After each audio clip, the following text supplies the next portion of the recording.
Hey everybody, we have a 5-alarm fire at the Department of Justice. I don't like to be alarmist, but this is a crisis and you need to know what's going on. I'm Liz Oyer, the former pardon attorney for the Department of Justice. The Justice Department is the largest law enforcement agency in our country. It has enormous power to investigate, prosecute, and jail people. If those powers are misused, it puts us in danger and it can ruin lives. Over the last few months, I've been telling you about the dominoes that are falling inside the Department of Justice.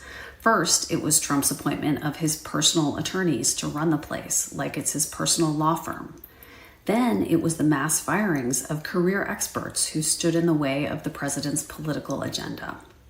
Then all the guardrails were removed, oversight of ethics, professional responsibility, transparency.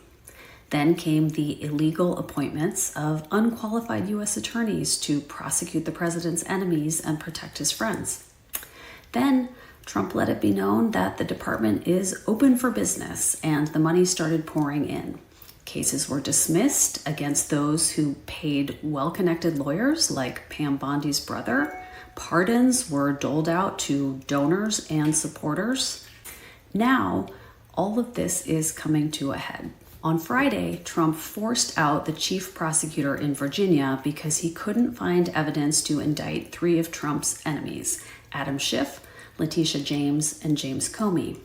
Then Donald Trump demanded that Pam Bondi prosecute them anyway. He said they're guilty as hell and she better make it happen.